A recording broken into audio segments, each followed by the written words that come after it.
Bumi adalah peristiwa bergetarnya bumi akibat pelepasan energi dalam bumi secara tiba-tiba yang ditandai dengan patahnya lapisan batuan pada pergerakan bumi.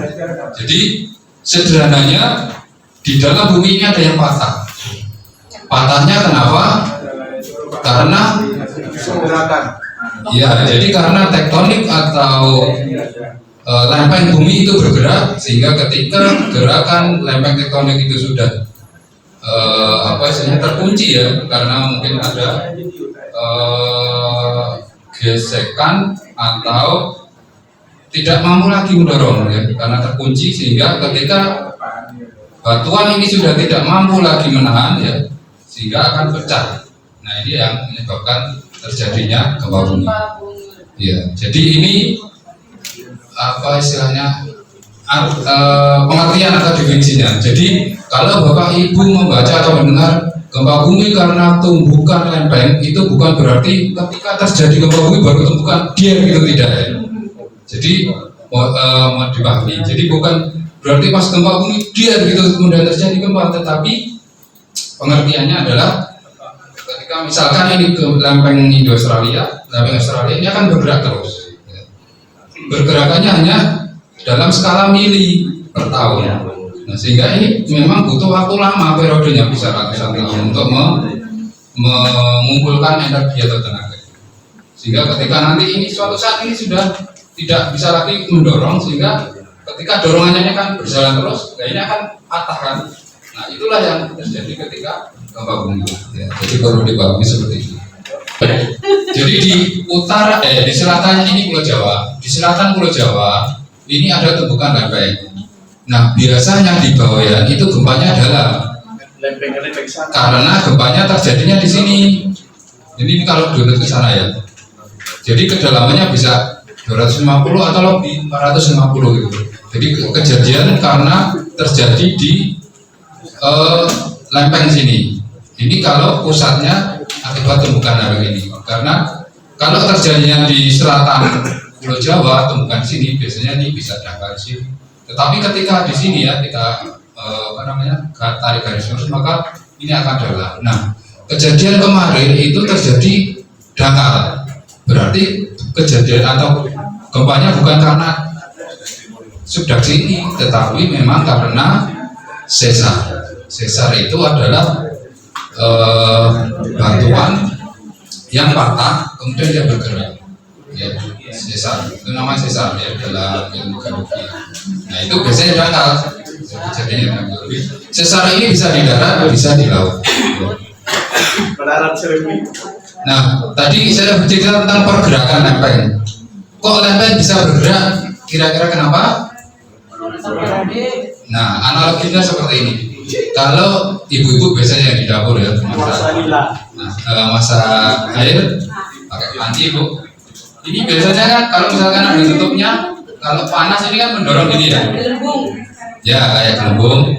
Nah, maka ini akan mendorong ke sana. Karena ada namanya arus konveksi. Nah, begitu juga berlaku untuk yang di bumi kita. Jadi karena inti bumi ini panas, yang di sini lebih dingin, maka dia akan mendorong lapisan batuan yang di atasnya sehingga akan terjadi pergerakan. Nah, itulah yang menyebabkan terjadinya pergerakan lempeng. Itu mungkin.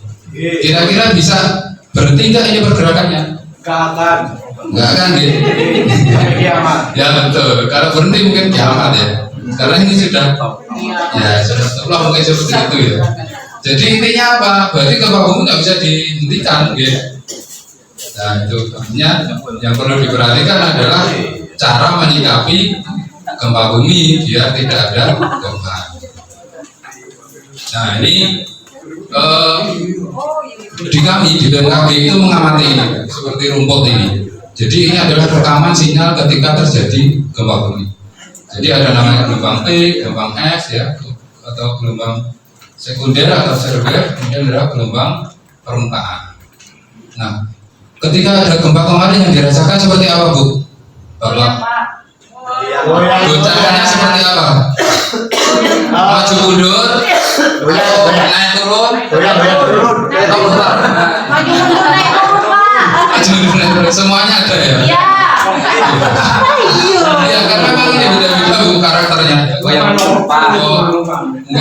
mungkin sekolah itu, jadi yang gelombang P ini memang getarannya itu maju mundur ini. Ya kayak S. Kemudian gelombang S itu bisa berputar gini, ya bisa horizontal gini ya, nonsot atau begini. Nah yang paling merusak itu memang survei wave ini, gelombang permukaan namanya. Jadi gelombang yang di permukaan itu memang yang paling besar dan merusak.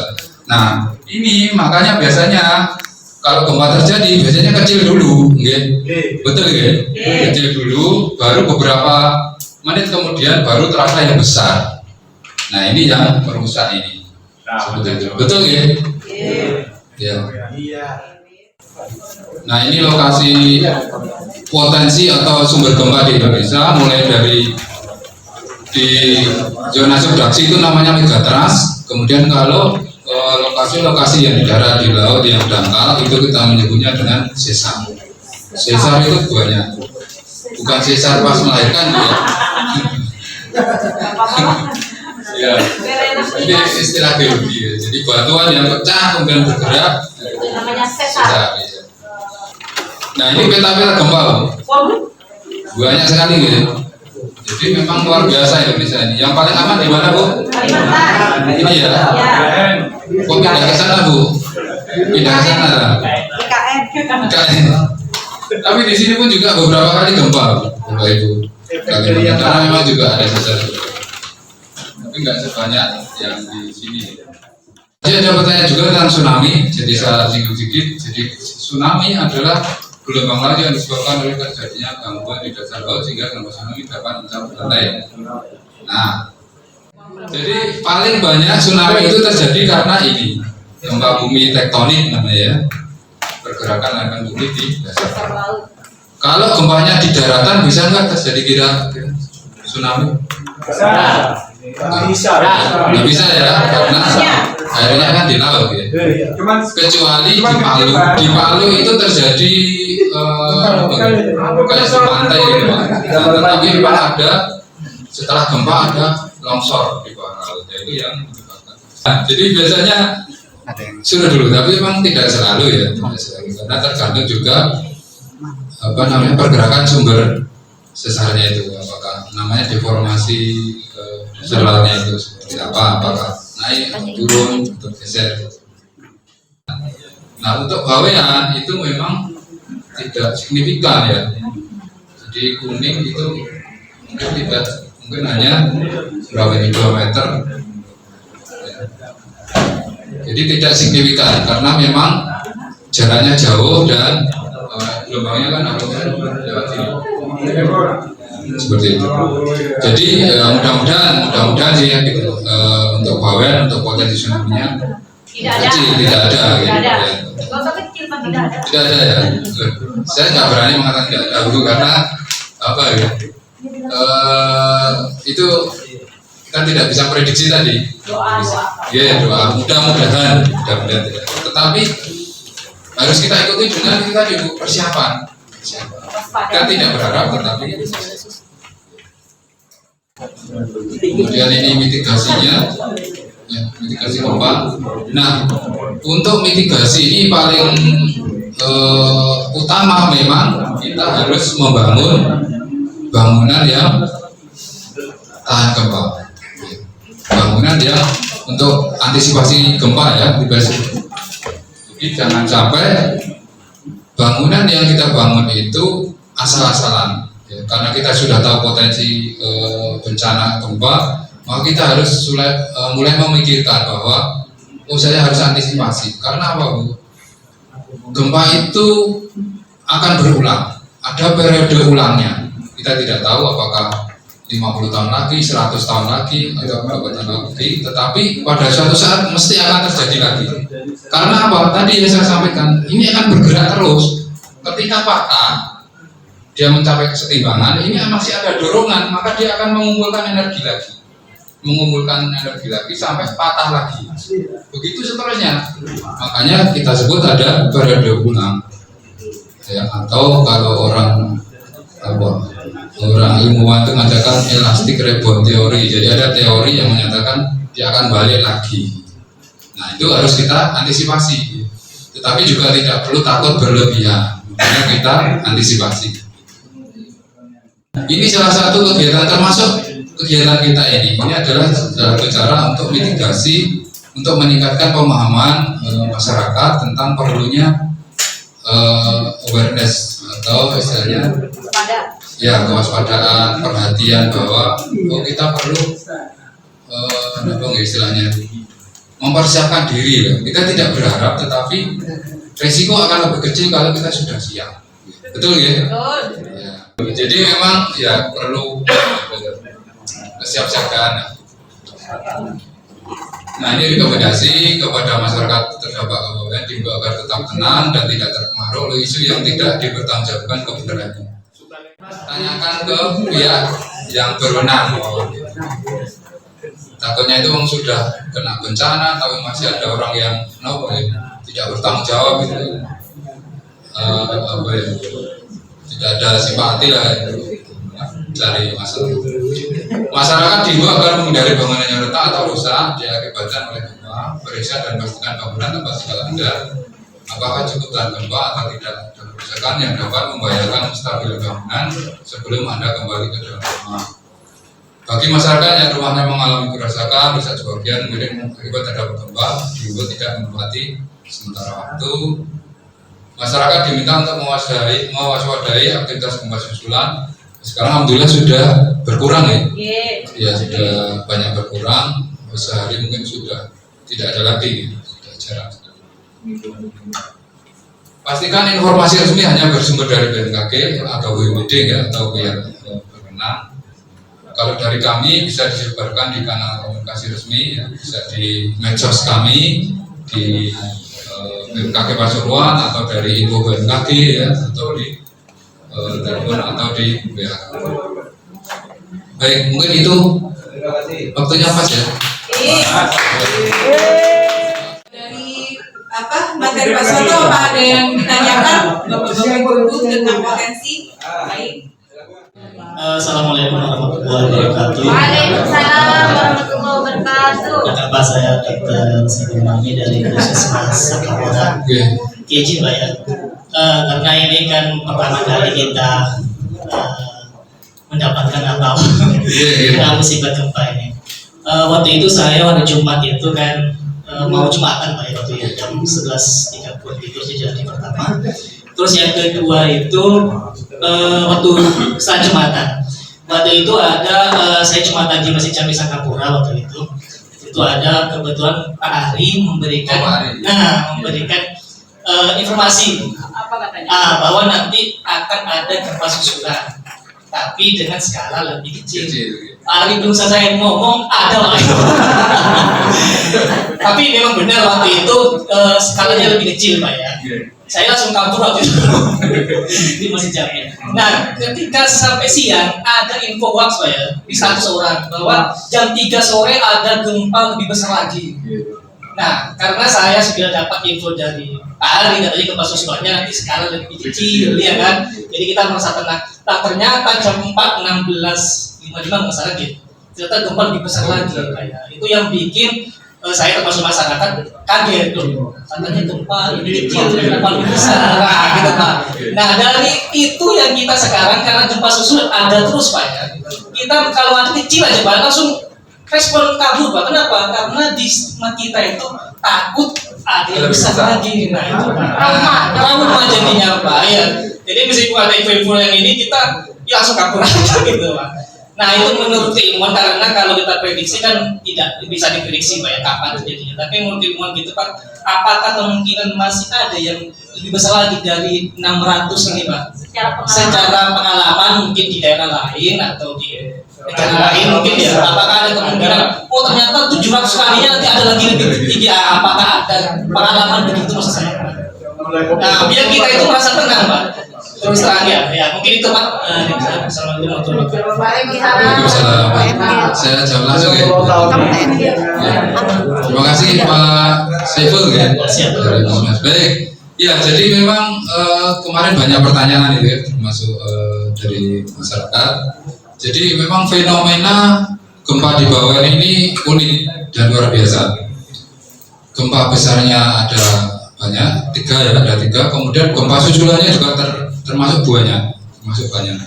Nah, dari gempa yang pertama ya 6,0 atau 5,9, kemudian 5,3 dan 6,5. Nah, dari beberapa referensi ya, saya mengambil referensi dan juga kalau dari Pak Kapus di kami di BMKG, Pak Daryan itu menyatakan bahwa gempa yang 6,5, jadi itu adalah gempa susulannya. Jadi gempa utamanya tadi 5,9, tetapi memang jadi istilahnya itu karena gempa itu kan bukan titik Pak, tapi bidang gitu ya, bidang itu. Jadi sebenarnya gempa itu bukan titik ya, tapi bidang. Bidang itu luas, bisa panjang kali lebar, bisa kilometeran gitu. Nah, yang pertama patah itu bidang yang lebih kecil, jadi 5,9 itu. Kemudian diikuti dengan bidang yang lebih besar tadi 6,5. Nah, fenomena seperti ini memang tidak semua gempa seperti itu, tergantung pertama karakter geologinya atau karakter batuannya seperti apa, kemudian sesarnya atau jenis patahannya seperti apa, itu yang berpengaruh. Jadi gempa itu memang bermacam-macam Pak. Ada yang namanya gempa pertama ada foreshock-nya atau ada gempa awalan istilahnya. Kemudian ada foreshock, main shock, dan aftershock namanya. Jadi ada gempa awalan dulu kecil-kecil, kemudian gempa utamanya yang besar, kemudian susulannya yang lebih kecil-kecil lagi. Kemudian ada gempa yang tidak ada foreshock-nya, tidak ada awalannya, tapi langsung besar, kemudian diikuti gempa susulan yang kecil-kecil, tidak ada lagi yang gempa besar. Atau gempa yang kecil-kecil tapi buahnya sering, namanya gempa swarm. Jadi tidak ada gempa utama, tapi buahnya sering. Nah itu memang banyak tipe gempa yang terjadi. Nah di bawah ini sebenarnya hampir mirip dengan gempa di Lombok atau Bapak ingat di Mataram dulu sempat. Jadi ada seolah-olah dua gempa utama. Ya setelah gempa besar satu, kemudian diikuti yang kedua. Nah gempa susulannya cukup banyak karena geologi gempa bawahan ini, kalau dari referensi yang ada, jenis geologinya itu adalah batuannya heterogen. Jadi dia lebih mudah rapuh, mudah patah, sehingga banyak terjadi gempa susulan di situ. Beda dengan jenis batuan yang lebih kompak atau lebih solid, seperti di selatan Jawa misalkan tadi di zona subduksi tadi, dia lebih kompak, lebih keras lah, lebih homogen, sehingga tidak banyak gempa susulan. Nah, yang di bawah ini karakternya dia mudah rapuh sehingga banyak gempa susulan.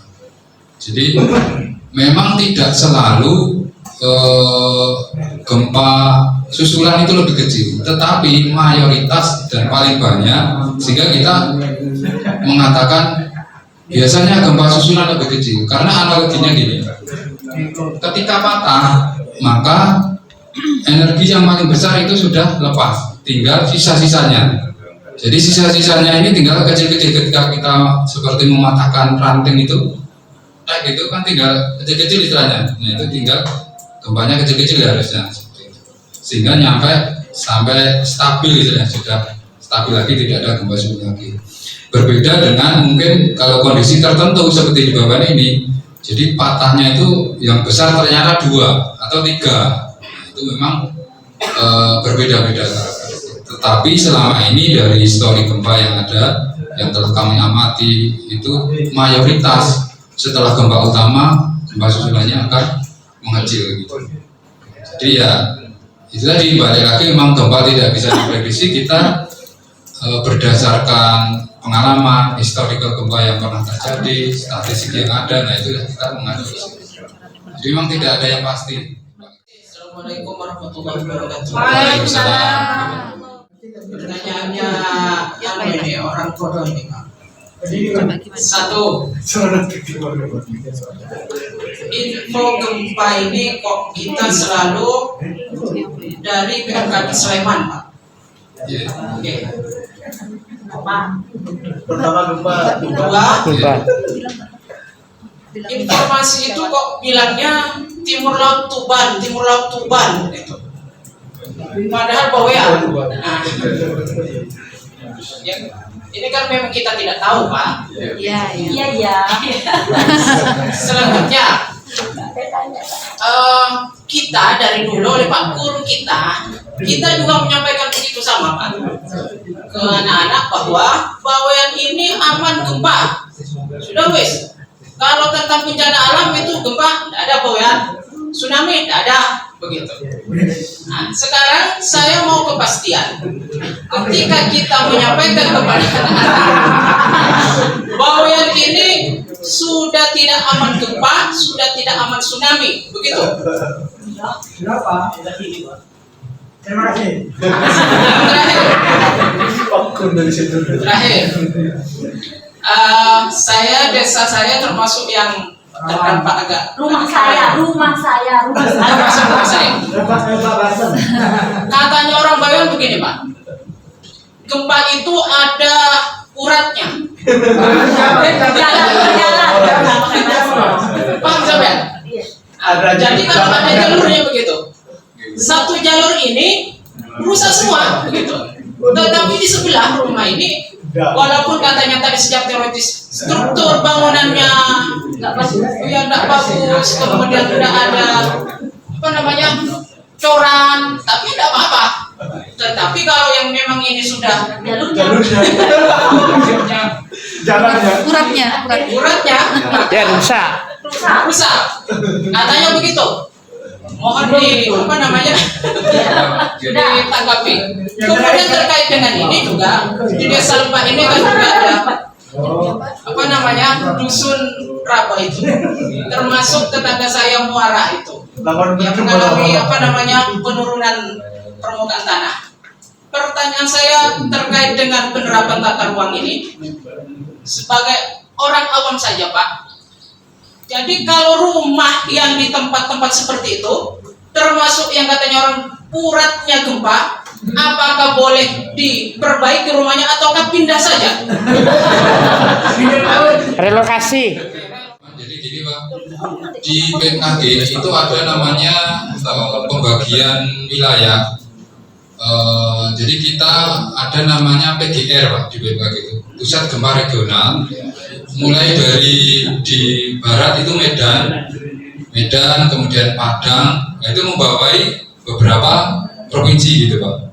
Nah di Jawa Timur ini itu di bawah koordinasi Sleman atau DIY Pak. Jadi DIY itu membawai DIY Jawa Tengah dan Jawa Timur. Jadi kita ini di bawah koordinasi Jogja atau Sleman. Nah waktu gempa Bawean ini kita juga sudah melakukan pengolahan data, menyampaikan informasi dari hasil pengolahan kita dari Pasuruan. Tetapi hasil koordinasi dengan DIY dengan Sleman sudah satu pintu saja, satu pintu menggunakan data dari Sleman. Karena kita di bawah koordinasi Sleman ya sudah kita mengikuti data dari Sleman. Tetapi pada intinya datanya sama Pak, jadi kita pun juga ada datanya. Tetapi memang di situ secara SOP kewenangan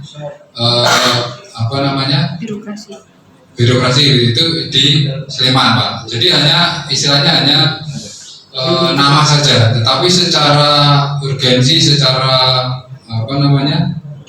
isi dari informasi itu sama gitu. Jadi tidak ada masalah gitu Pak. Jadi tidak ada masalah Pak dari Sleman atau Pasuruan atau dari yang lain, itu sama selama itu masih di bawah koordinasi PGR namanya, Pusat Gempa Regional. Kemudian yang kedua, gempa susulan lokasi Timur Laut Tuban ya. Jadi ini memang sistem di diseminasi kami atau penyebaran informasi kami. Jadi kita ada namanya untuk pengolahan data itu kita menggunakan program atau software namanya Syscompi Pak. Kemudian kita akan secara otomatis kita share atau kita sampaikan ke masyarakat. Nah di situ untuk pemilihan kota itu adalah kota kabupaten terdekat Pak. Jadi dari titik epicenter atau kejadian pusat gempa itu, sistem atau softwarenya itu dia mengambil ke kota terdekat, kota besar, jadi kota yang lebih dikenal oleh masyarakat. Nah, makanya ternyata sistem yang ada di situ dia mengambil korban. Nah, ini memang ke depan mungkin perlu direvisi atau dikoreksi, karena kalau ya ini karena kita nasional Pak, seluruh Indonesia, jadi kadang kita tidak mengenal kota kecamatan, jadi kita mengambilnya kota kabupaten misalnya seperti itu. Nah, ini memang ada sistem yang sudah ada di situ Pak, jadi itu kita tidak melakukan penghitungan secara manual, tapi itu sudah software, sudah program, sudah otomatis. Jadi ketika kita menganalisa, dia langsung menghitung jarak sendiri yang kota yang terdekatnya. Tetapi ini sebenarnya sudah direvisi Pak, jadi bukan lagi gempa tumbuhan tapi gempa bawah. Tetapi sistem di analisa gempanya memang masih tuban gitu Pak. Jadi ini yang kena dampak tuban tapi yang kena dampak bawah tapi yang terkena tuban gitu Pak ya. Tapi emang sistemnya di situ. Kemudian yang urat gempa tadi ya. Jadi gini, betul, jadi urat itu semacam, kalau di kami tadi menyebutnya sesar tadi, sesar atau patahan. Jadi patahan itu membentuk jalur seperti garis atau urat. Nah, daerah yang terlewati oleh urat itu betul memang lebih berbahaya. Karena apa? Di situ secara geologi, secara batuan lebih rentan. Karena apa? Patah. Nah, daerah yang sudah patah ketika ada goncangan, dia akan lebih patah lagi, Pak. Artinya goncangannya akan lebih besar. Itu. Jadi kalau daerah yang sudah dilewati itu ya lebih aman relokasi, Pak. Karena itu pasti akan. Tetapi kalau itu tidak bisa dilakukan, bisa diantisipasi dengan membangun bangunan yang tahan, lebih kokoh, Pak. Kemudian penurunan permukaan tanah ya sama. Jadi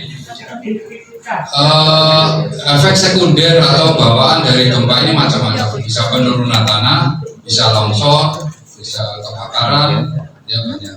Ya, penurunan tanah ini bisa akibat dari tadi Pak, ada getaran mungkin, terus ada yang turun, ada yang naik seperti itu.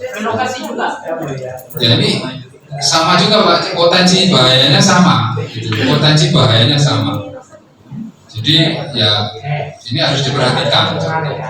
Materi pada kesempatan kali ini yaitu adalah kesiapsiagaan menghadapi gempa bumi.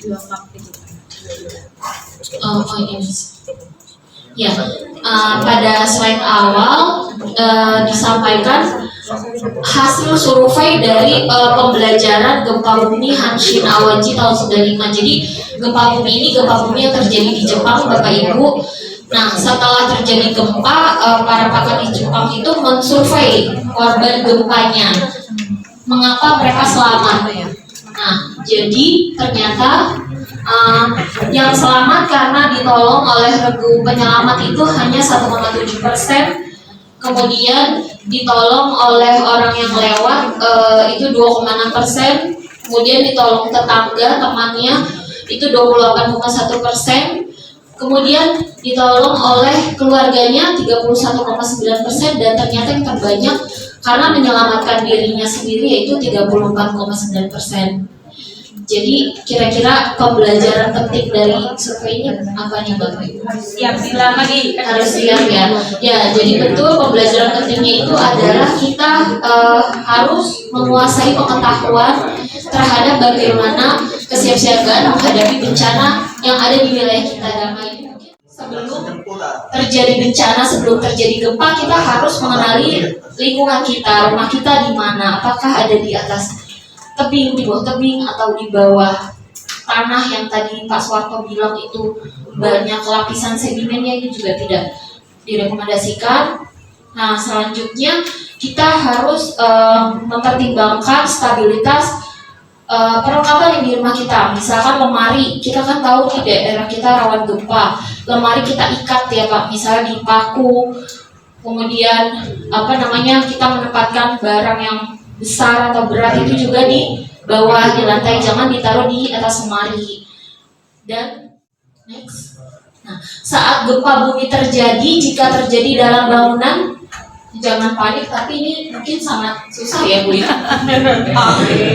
Kalau gampang tuh emang ngomong, tapi mudah-mudahan dengan kita punya rencana, kemudian kita berlatih secara rutin, walaupun pada saat kejadian kita pasti panik, tapi itu cepat teratasi. Karena saya paham betul, saya kesana kesini ngomong kalau gempa jangan panik, tapi padahal kalau saya pun saat mengalami gempa itu panik gitu, padahal sering ngomong ke orang jangan panik.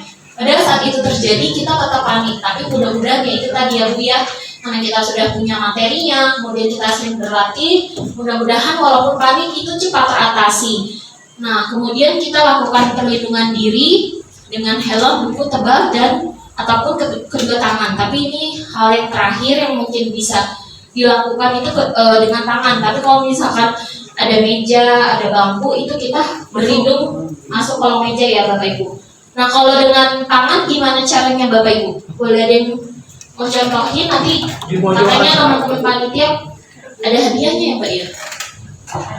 Ada gitu. Ada yang mau jadi contoh Pak? Gimana perlindungan dengan kedua tangan? Jadi tangan kiri di mana Pak? Di leher sini ya Pak, belakang leher, tengkuk. Kemudian tangan kanan bisa menutupi dagu sampai kepala. Jadi dagunya itu kenapa dagu? Karena banyak korban gempa yang ditemukan oleh tugas SAR itu dagunya pecah. Jadi ada yang bilang kita pelindungi terus kemudian dagu juga kepala. Kenapa kepala? Ya mungkin karena paling penting ya Pak, berkehidupan. Iya. Dan sedekat mungkin dengan tanah ya Bapak Ibu.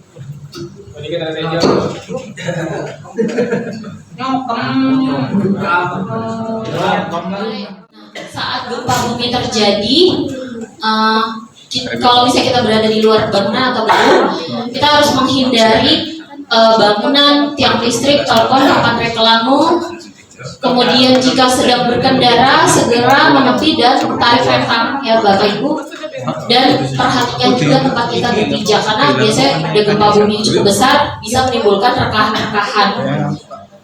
Ya, setelah gempa kita harus memberikan berada di titik kumpul. Kalau terjadi gempa bumi susulan di titik kumpul, biasanya kan memang tadi seperti yang Bapak bilang ya, ada gempa utamanya belum selesai gempa bumi panik terhadap gempa bumi utama, ada lagi gempa bumi susulan. Jadi di titik kumpul ataupun di tempat kita evakuasi juga kita harus tetap waspada jika ada gempa bumi susulan.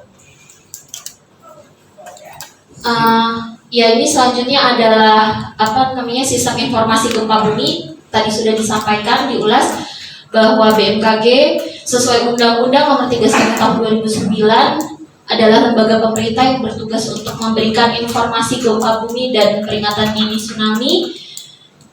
3-5 menit setelah terjadi gempa, kami akan menginformasikan parameter gempa bumi, yaitu waktu, lokasi, kekuatan, kedalaman, beserta shape map-nya, dan informasi yang disampaikan oleh BMKG melalui WRS itu biasanya adalah gempa bumi magnitudo di atas 5. Kemudian ini adalah alur informasi timeline dari menit 0 sampai menit kurang dari 5, bagaimana Bapak Ibu mendapatkan informasi tersebut. Ya, ini karena tadi saya lihat di soal pretest, post-test itu ada tentang tsunami ya Bapak Ibu.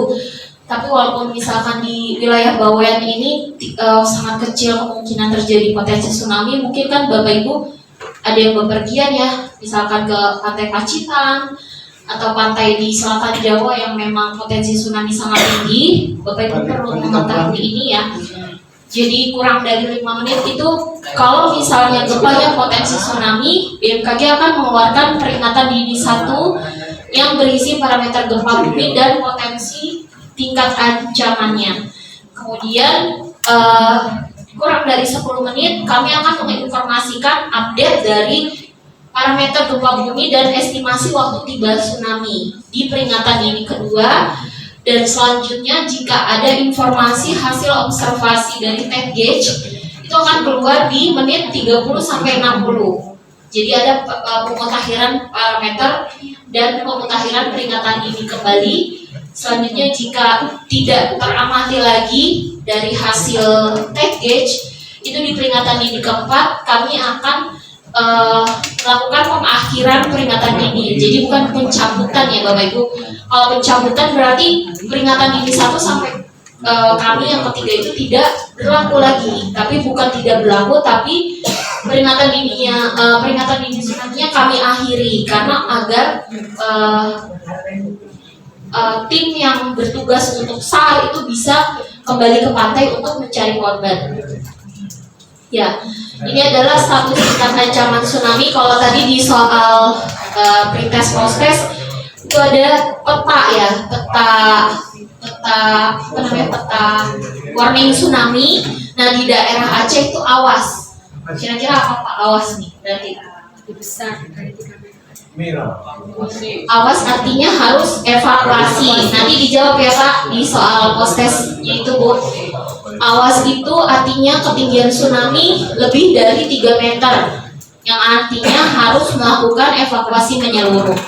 Kemudian siaga itu 0,5 sampai 3 meter, artinya harus tetap evakuasi. Jadi awas dan siaga itu harus evakuasi. Kemudian kalau waspada itu warnanya kuning. Ini karena ini ya kondisi proyektornya nggak kelihatan mana oranye mana kuning, tapi siaga itu oranye. Kemudian waspada itu kuning. Nah waspada itu artinya menjauhi pantai. Mungkin itu demikian status tingkat ancaman tsunami.